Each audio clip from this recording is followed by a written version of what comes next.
지난 시간에 제조업자 브랜드, 유통업자 브랜드, 무 브랜드 했고, 자, 보자. 무 브랜드에서 제가 보니까 이 노 브랜드 있잖아. 이마트 거.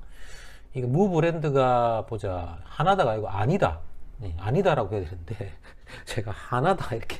자, 보이는 대로 그렇게 말했습니다. 자, 노 브랜드 좀 이거 더 보면요. 여러분들 페이지 204쪽에 말했잖아. 그지? 무 브랜드는 예를 들어서 브랜드가 없는 거, 라떼레가 없는 거, 쉽게 말하면은. 그런 건데, 뭐, 과일 같은 거, 그지? 어떤 거는, 그, 라떼레가 없잖아, 그지? 그, 어떤 생산지에 대한, 이름은 있어도, 라떼가 없는 거고, 노 브랜드는 자체는, 해석은 노 브랜드가 무 브랜드지만, 이건 이 마트에서 새로 자기들이 브랜드로 만든 거죠. 이 자체가 브랜드입니다, 그지? 그래서, 여러분들이, 예, 그걸 갖다 좀 구분을 해야 됩니다. 그래서 이건 특허청에 노 브랜드로 등록이 되어 있습니다. 상표입니다, 상표. 자, 그래서 볼까? 좀 더 자세히. 자, 이거죠. 이거 인터넷 들어가면 많이 나와 있는데, 자, 이렇게 돼 있지. 노 브랜드가 아니다, 소비자다. 이 말은 뭡니까? 우리는 뭐 브랜드 같은 거 필요 없고 그런 광고 같은 거 안 쓴다, 안 쓰고, 그래야지 소비자들한테도 어떻다, 도움이 된다. 어쩌면 제품의 질로 승부를 건다, 뭐 그런 겁니다. 그래서 뭐 당신이 스마트 컨슈머가 되는 길 해가지고 최적의 소재하고 제조 방법을 찾아가지고 가장 최저의 가격대, 홍보비가 다 빠져버리니까, 그지? 이름 인쇄비 같은 거 다 빠지니까 최저의 가격대를 만들 수 있겠죠.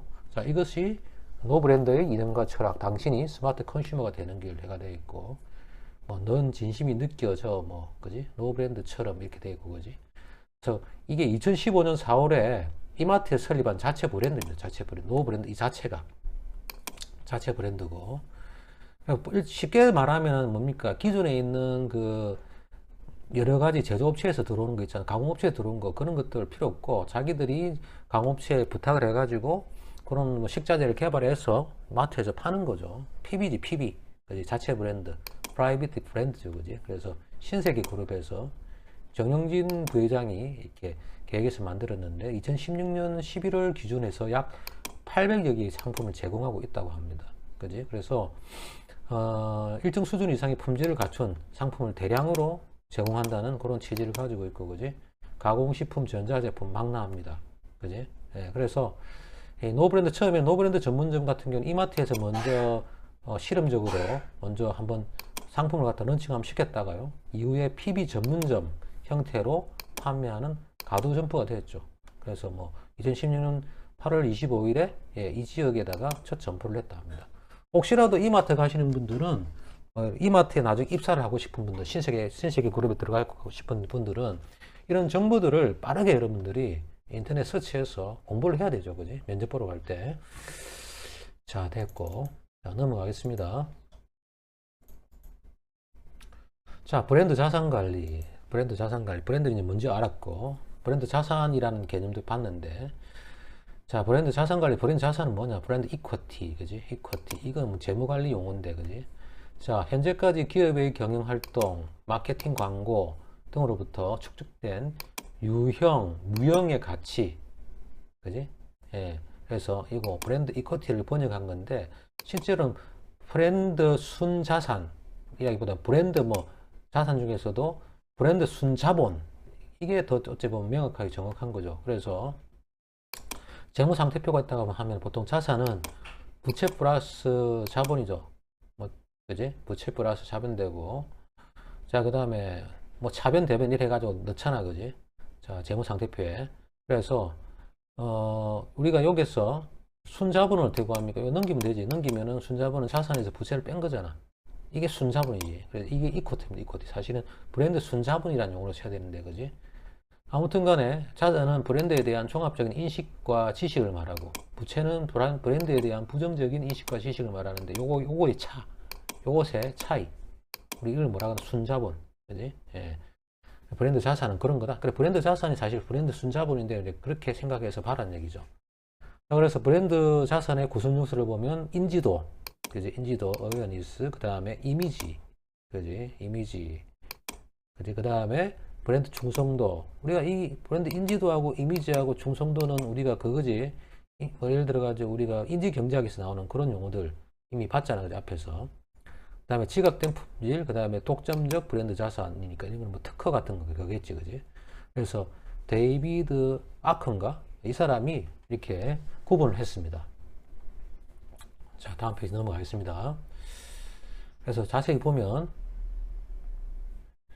자, 브랜드 인지도, 브랜드 어웨어니스, 그지? 브랜드가 알려진 정도. 그래서 두 가지로 볼 수 있는데, 회상 가능하느냐, 그 다음에 제인, 리커그니션이 가능한가. 회상은 특정 브랜드를 이제 머릿속에 딱 떠올리는 거잖아, 그지? 그 다음에 제인은 어떻습니까? 이거 보고, 브랜드 보고 알아볼 수 있는 능력입니다. 아, 저거는 저거. 자연스럽게 떠오르는 게 아니라 딱 보고, 아, 그것, 그지? 그 제품, 이래 되는 거잖아, 그지? 그래서, 브랜드 인지도의 중요성을 보면 이렇습니다. 인지도가 높으면 제품군에서 대표 상표로 인식됩니다. 그지?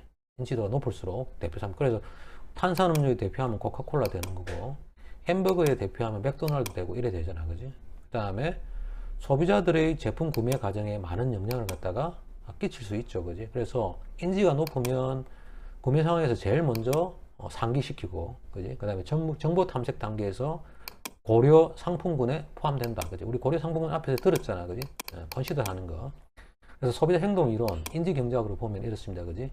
인지 단계, 브랜드 인지, 그지? 인지 단계에 된 브랜드의 인지도, 이게 중요하고, 그 다음에 감정 단계에서는 브랜드 이미지지. 그지? 브랜드 이미지하고 인지도가 다르죠. 이미지는 좋다, 나쁘다, 이런 거잖아. 감정적인 거. 그 다음에 행동으로 옮기죠. 계속 구매할 건가? 그지? 죽도록 구매할 건가? 다른 사람한테 또 어떻습니까? 선전하든가, 그지? 구전, 입으로 선전하는 거, 전하는 거, 이런 인지, 감정, 행동 단계로 되어 있다. 그래서 인지, 감정, 행동, 그지? 이런 것도 있고. 자, 그 다음에 브랜드 이미지, 이미 말을 했지만, 브랜드 이미지란 뭐냐, 그지? 브랜드에 대해서 가진 긍정적, 부정적 생각이나 감정이나 느낌이나 이미지나 경험 말한다. 그지? 그래서 어떤 브랜드에 대해서 연상되는 감정이야. 연상되는 감정이고, 그래서 브랜드 연상, 어소시에이션이라고 합니다. 그지? 그래서 브랜드 인지도하고 차이점은 뭐냐? 인지도는 얼마나 많이 브랜드를 기억하는가, 소비자들이 기억하는가, 이런 거고, 브랜드 이미지는 브랜드에 대해서 어떤 생각이 연상되는가. 연상과 기억은 다르잖아. 그지? 예, 그래서 연상되도록 여러 가지 뭐 광고할 때도 많이 하잖아. 그지? 예, 여러분들. 그래서 돼 있고. 그래서 일반적으로 우리가 그런 광고에서도 그런 걸 하잖아. 광고할 때 사람들 나오잖아. 광고할 때 사람들이 나오잖아. 그지? 나오는데, 뭐, 여기 여자도 나오고, 여자나 남자나 똑같네. 머리가 이렇게 길고 나오고, 뭐, 커피잔이 요래 있고, 그지? 뭐, 여기 다리 뜨고, 그지? 하면서 있는데, 남자, 여자, 연예인 말고 뒤에 배경들 있잖아. 배경들 가지고 우리가 어떤 관계를 갖다 연상하게 해주잖아. 예. 그런 것 수법들 많이 쓰죠. 됐고. 그 다음에 브랜드 충성도, 로얄티, 이 중요하잖아. 그지? 단골을 만드는 거, 골수 고객을 만드는 거잖아. 그래서 브랜드를 습관적이고 반복적으로 구매하거나 다른 사람들에게 긍정적인 이미지를 전달. 예. 자기가 쓰고 괜찮으면 자기 혼자 머무르지 않고 다른 사람들한테 전달하죠. 그런데 보통 이제 맛집 같은 경우는 뭐 인터넷에 올리는 경우도 있는데, 원래 일본 그 드라마 뭔가 그 고독한 식객인가? 예, 그 사람 같은 경우는 혼자 다니잖아. 원래 미식가들은 혼자 다닙니다. 혼자. 그지? 다른 사람들은 잘 안 하죠. 자기 가는 데만 딱 가고, 그지? 예, 그런 사람들은 브랜드 충성도가 어찌 보면 자기 혼자를 봤을 때 충성도 좋지만 다른 사람들까지 이렇게 전파를 잘 안 하니까, 그지? 좀 그렇다. 아무튼 충성도란 그런 거다. 단골, 그지? 자, 제품 구매 의향이라든지 구매 경험 얼마나 자주 구매하는가에 따라 가지고 소비자 행동이 달라지지, 그지? 그래서 브랜드 충성도의 중요성은, 자, 인지도와 그 다음에 이미지가, 그지? 인지와 감정이 향상되면은 충성도가 당연히 올라가죠. 충성도가 올라가면 매출은 안정적으로 되죠. 적어도 단골들만 와도 장사가 되는 거지. 그래서 이래 되면 이제 소비자들의 탐색 비용도 감소하고, 당연히 이런 고객에 대해서 마케팅을 할 필요 없잖아. 그지? 마케팅 비용도 감소하고, 대신에 이제 더 잘해줘야 되겠지. 그지? 대신에. 예를 들어서 뭐 다른 사람들 와도 이 사람한테는 뭐 사과를 하나 깎아준다든지, 그지? 커피를 한 잔 갖다 준다든지, 그지? 그렇게 돼야 되겠지. 자, 그런 것이다. 다음 브랜드 충성도 말고 이제 지각된 품질. 지각됐잖아.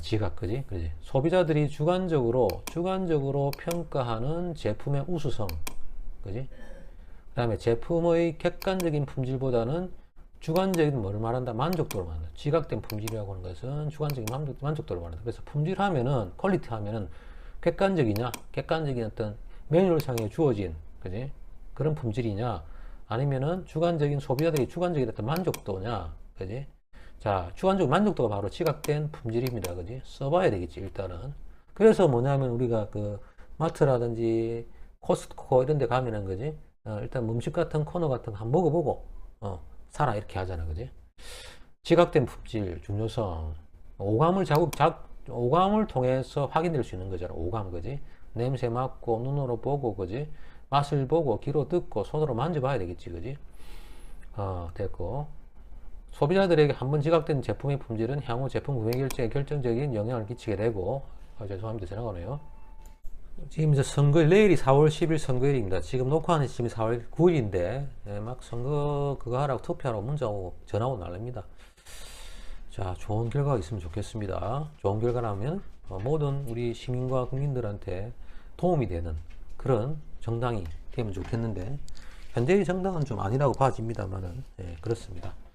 자, 아무튼, 향후에 재구매로 연결되기 때문에 지각된 품질이 중요하죠, 그지? 중요하다. 됐고, 재구매 돼야지. 그래서 식당 같은 데도 재방문율이 상당히 중요하잖아, 그지? 한번 가고 맛없으면 안 가잖아, 그지? 자, 됐고, 그 다음에 독점적 브랜드 자산, 그지? 자, 이건 뭐냐? 특허, 등록 상표 등과 같은 배타적인 사용권을 갖고 있느냐, 이거지. 그래서 독점적 브랜드 자산하면 많잖아, 그지? 특허청에 등록이 돼야 되겠지, 그지? 그래서 법적으로 재산권이 보호가 되잖아, 그지? 자, 그래서 이름, 로고, 심벌, 워터마커, 경쟁사하고 차별할 수 있는 중요한 자산이죠, 그지? 자, 그래서 당연히 어떻습니까? 이런 게 있으면은 자기의 고객하고 브랜드 충성도가 다른 어떤 경쟁업체에 잠식되는 거, 뺏기는 걸 갖다가 막아주죠, 그지? 막아주지, 방어해주지, 방어. 자, 이게 뭡니까? 5가지 중요한 브랜드 자산의 구성 요소입니다. 그지? 자, 다음 페이지 넘어가겠습니다. 자, 브랜드 가치.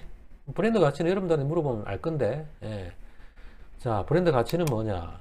브랜드가 가지고 있는 총체적인 힘, 파워, 그지? 파워를 금액으로, 머니로 환산한 가치입니다. 그지? 그래서 브랜드 가치는 시장에서 평가한 가치죠. 시장에서 평가한 가치고, 시장에서 브랜드를 매매할 때 평가되는 가격입니다. 즉 매입 가격입니다. 그지? 그래서 브랜드가 가지고 있는 총체적인 힘, 브랜드 파워를 금액으로 환산한 것을 브랜드 가치라고 하죠. 그지? 자, 브랜드 가치를 추정하는 방법 어떻게 되는가? 자, 진 노엘이라고 하는 사람이 이렇게 했습니다. 재무적 평가하고 그 다음에 마케팅적 평가 두 가지로 나누는데, 재무적 평가는 뭡니까? 재무제표 기반으로 해가지고, 그지? 기업의 가치가 반영된 주가를 갖다가 기반으로 하는 추정 방법이고, 그 다음에 브랜드에 의해서 형성된 기업 가치가 또는 재무제표 또는 주가에 반영되어 있다는 것을 전제로 합니다. 그지? 이걸 갖다 인정 안 하면 이거 할 수 없는 거고, 당연하죠. 재무제표에 평가됩니다. 그 다음에 마케팅적 평가, 그지? 소비자들의 브랜드에 대한 평가, 소비자들이 브랜드에 대한 평가를 기반으로 하는 겁니다. 그래서 브랜드에 형성된 기업 가치를 소비자들이 정확하게 인식하고 있다. 희미하게, 그지? 정확하게 인식되어 있다는 것을 전제로 하는 겁니다. 그지? 상당히 중요한 거죠. 그리고 이 두 가지를 가지고 평가한다. 그래서 추정 사례를 보면은, 우리가 세계적인 브랜드 평가 회사가 인터브랜드라고 하는 데 있거든요. 거기에서 주로 이렇게 많이 사용하는데, 자, 이거 두 개를 섞어가지고, 믹스해가지고, 경제적 이익이라든지, 그 다음에 브랜드의 영향력이라든지, 경제적 이익이라면 경제적 파급 효과라는 얘기지, 그지? 그 다음에 브랜드 영향력, 그 다음에 브랜드의 강도, 이런 걸 갖다가, 평가합니다. 세 가지 항목하고. 우리나라에서는 보면은 이제 한국능률협회, 컨설팅에서 지금 한국 산업 브랜드 파워 지수로 해가지고 KBPI라 해가지고 소비자들이 브랜드에 대한 평가를 기반으로 추정합니다. 이거는. 그래서 소비자한테 직접 물어보죠. 소비자들한테 윌링리스 투페이 같은 것들 물어봅니다. 기꺼이 지불할 의도가 있는가 없는가. 그래서 5점 촉도로 어떤가, 좋으냐, 좋다, 보통이다, 아니다, 매우 아니다, 이런 식으로 해가지고, 그지? 소비자와 밀접한 관계가 있는 국내 주요 산업을 대상으로 하고 있고, 각 브랜드가 갖고 있는 브랜드 인지도 하고 브랜드 로열티를 갖다가 측정해가지고 경쟁력을 갖다가 인덱스한 거, 지수한 겁니다. 그래서 향후 소비자들의 어떤 브랜드 구매 행동을 갖다가 예측하도록, 가능하도록 하는 거지, 그지? 됐습니다. 그래서 다음 페이지 넘어가겠습니다. 그래서 보면, 자, 이거죠. 세 개 브랜드 같이 순인데, 코카콜라 2010년도 5년 간격으로 이렇게 봤는데, 코카콜라가 1등이었고, 2010년에는, 그 다음에 IBM, MS 순이었고, 삼성은 저 17위였네, 그지? 그 다음에 2015년에는 애플 1등이었고, 그 다음에 구글이 그대로 딱 정보산업되니까 따라가는 거지. 코카콜라 3등으로 밀렸고, 그 다음에 삼성이 이제 7등까지 올라가네. 반도체 때문에 그런 것 같아. 그 다음에 기아차도 이제 보이기 시작하고, 기아차는 보니까 39등이네.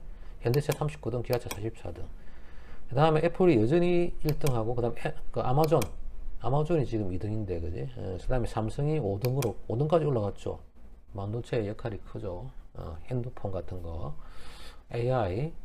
최근에는 이제 대형 물류 같은 경우로 인해 가지고 좀 전체적인 순위가 좀 판도가 있을 것 같은데, 여러분들이 한번 여기 들어가서 최근의 동향들을 한번 살펴보면 좋겠습니다. 가져를 한번 내야 될 것 같습니다. 자, 넘어가겠습니다. 참고로 보면 될 것 같고, 항상 여러분들 여기서 인용하면 이렇게 출처를 붙여주세요. 여러분들이 과제를 냈는데 잘 만들어 놓고 출처를 안 붙였어. 그렇게 하면 안 됩니다. 그러면 감점입니다, 여러분들. 왜냐하면 그에 대한 어떤 객관적 신뢰성도 있고, 그 보고서를 보는 사람이 다음에 추가적으로 연구를 할 때, 보완 연구를 할 때, 여러분들이 보여준 그 자료를 가지고, 메시지를 가지고 연구를 갖다 후속적으로 더 발전시킬 수 있기 때문에 다른 사람들한테 이타적으로 도움을 줄 수 있는 거죠. 그러니까 반드시 여러분들이 근거 자료, 여러분들이 그 만든 보고서에 대한 공신력을 주기 위해서 넣어줘야 됩니다. 자, 이번에는 브랜드 개발 전략. 자, 신제품을 출시할 때죠, 그지? 브랜드 개발을 할 건 신제품 출시할 건데, 봅시다. 보니까 신제품 출시할 때 새로운 브랜드를 개발할 건지, 아예 브랜드를 뭐 달리할 건지, 아니면 기존 브랜드를 그대로 사용할 건지에 따라 가지고 라인 확장, 브랜드 확장, 복수 브랜드, 신규 브랜드로 나눠집니다. 그래서 밑에 이걸 보면은 뭐냐면은 브랜드 매트릭스라고 하는 거거든요. 그래서 가로축에는 제품 라인을 넣어주고, 자, 브랜드 매트릭스는 가로축에 제품 라인, 그 다음에 브랜드 이름 해가지고 뭐 기존 신규로 나눠지고, 그래서 영역을 보면 라인 확장, 그 다음에 브랜드 확장이고 확장. 제가 좀 발음이 좀 안 좋습니다. 네? 구간 구조가 발음을 좀 못하는 구간 구조가 돼가지고, 자 봅시다. 라인 확장, 브랜드 확장, 복수 브랜드, 신규 브랜드로 나뉘고, 라인 확장 같은 경우는 나와있지, 그지? 신제품을 출시하면서 기존 브랜드를 사용하고, 그지? 기존 브랜드에다가 기존 제품 라인을 갖다가 분류하는 경우고, 그 다음에 브랜드 확장 어떻습니까? 신제품을 출시하면서 기존 브랜드를 갖다가 사용하고 어떻습니까? 신규 제품으로 분류하는 경우고, 네, 복수 브랜드는 당연히 브랜드는 신규로 하고 제품 라인은 기존에 있는 거 그대로 사용하고, 그지? 그 다음에 신규 브랜드는 아예 다 뭐 완전히 새로운 거지, 그지? 브랜드 새롭게 하고, 그 다음에 어떻습니까? 제품 라인도 새롭게 하고 어떤 혁신적인 제품이 나오는 모양입니다, 그지? 자, 뒤에 가서 자세히 보도록 하겠습니다.